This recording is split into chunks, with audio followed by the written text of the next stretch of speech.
Numéro 9, page 191, pour les dilutions. On vous dit une solution de Ramet d'Alibourg est un antiseptique moussant qui peut être utilisé comme un savon. Sa concentration molaire en sulfate de cuivre est C0 est égale à 6,20 fois 10 moins 3 mol par litre. On souhaite préparer par dilution de la solution mère une solution fille VF 200 ml. Calculer le facteur de dilution. Donc, première question, le facteur de dilution F. C'est en fait, et on vous dit, pardon, volume et la concentration. Voilà, je savais bien qu'il manquait quelque chose. La concentration finale, c'est 3,1 fois 10 moins 4 mol par litre. Donc le facteur de dilution, c'est en fait par combien on dilue. Donc en fait, c'est la concentration la plus concentrée divisée par la moins concentrée. C'est donc toujours la concentration mère ou initiale divisée par la concentration finale. Puisque la concentration finale est toujours plus diluée. Évidemment, la concentration phi est plus faible. Donc 6,2, c'est 6,1 fois 10 moins 3 sur 3,1 fois 10 moins 4. Et donc, on dilue par 20. Question 2. Quel volume V0 de solution mère faut-il prélever pour préparer la solution fille?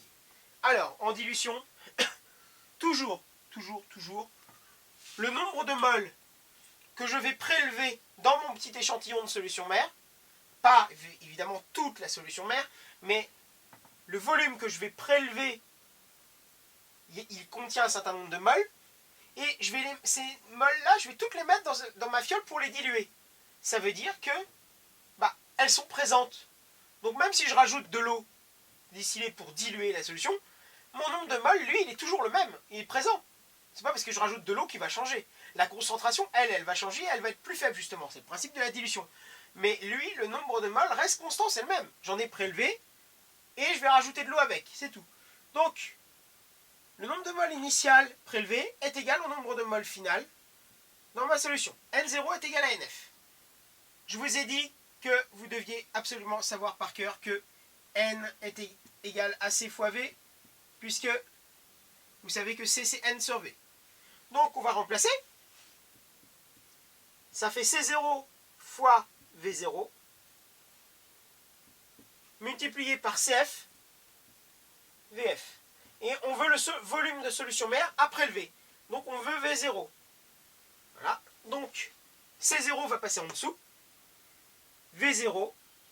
Alors, vous pourriez avoir V0, C0 ou CM, VM. Attention, là, ce ne serait pas concentration massique, indice M, ce serait concentration mère, volume mère. C'est pour ça que je préfère le petit 0, ça vous évite de confondre concentration mère et concentration massique. CF fois VF sur C0. Et on connaît tout. Donc, 3,1 fois 10 moins 4, multiplié par le volume, 200 ml. Alors, si je laisse le volume en millilitres, c'est pas de souci. Mais souvenez-vous que dans ce cas-là, j'aurai le volume en millilitres. Si vous voulez le volume en litres, vous mettez ici 210 moins 3 pour l'avoir en litres. Sur C0, 6,2 fois 10 moins 3. Et le volume à prélever, V0, est égal à 10 millilitres.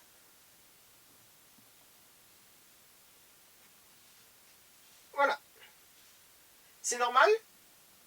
Le facteur de dilution, en plus d'être C0 sur CF, en fait, lorsque vous regardez le rapport de votre volume final, ça doit être 200 millilitres.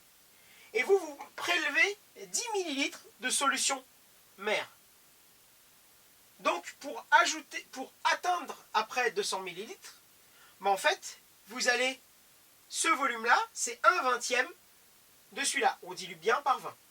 Ça, c'est égal aussi à VF sur V0. On a bien 200 sur 10, qui fait de nouveau 20. C'est pas compliqué la dilution, vraiment pas. C'est ça, simplement. Voilà, juste ça. Numéro 15, page 193, diluer un berlingot d'eau de javel. L'eau de javel est un des agents antiseptiques les plus couramment utilisés. Elle est commercialisée sous deux formes différentes, en bouteille ou en berlingot. La notice d'un berlingot contenant 250 ml d'eau de javel indique verser le berlingot dans une bouteille d'1 litre vide et compléter à l'eau froide. Calculer le facteur de dilution. F, toujours pareil. On a dit que c'était le volume final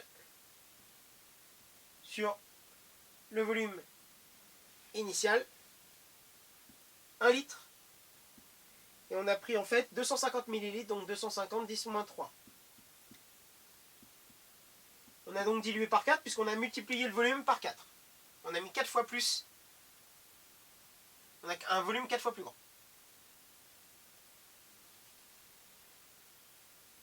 2.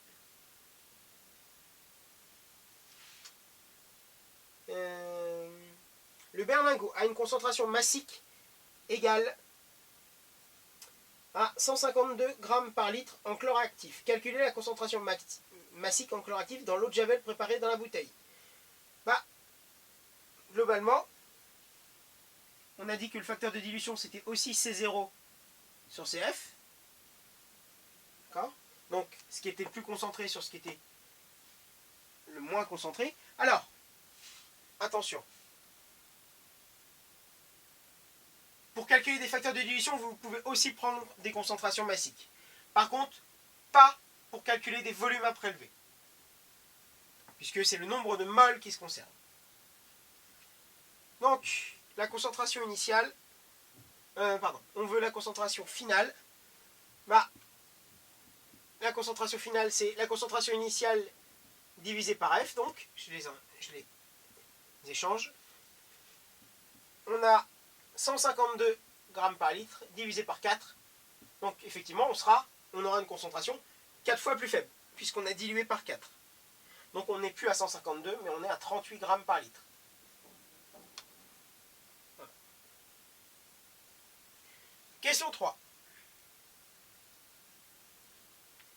On souhaite préparer une solution S de volume VS 50 ml en diluant 10 fois l'eau de javel en bouteille. Proposer un protocole expérimental permettant de proposer la solution S.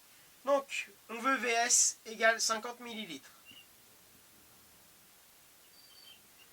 Donc, si on doit diluer par 10 pour la préparer, ça veut dire que notre volume initial à prélever, c'est 10 fois moins.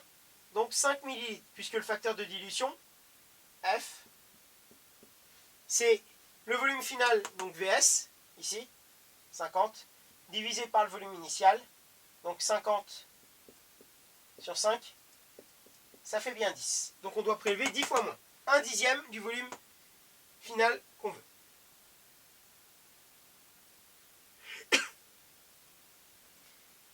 Question 4. La notice montre le pictogramme ci-contre préciser les règles de sécurité à respecter lors de la préparation de la solution. C'est irritant. Le X. Donc il vous faut absolument des gants. Quand on manipule de l'eau de javel, on manipule toujours avec des gants. Et la dernière question, on vous demande de chercher sur internet pourquoi est-il dangereux de mélanger de l'eau de javel avec un produit acide. Alors je ne vais pas vous marquer la réaction chimique, mais je vais vous dire qu'en fait, il y a une formation de ce qu'on appelle Cl2, c'est-à-dire un gaz qu'on appelle le dichlore. C'est un gaz, c'est le dichlore. Et le dichlore est toxique. Donc c'est extrêmement dangereux.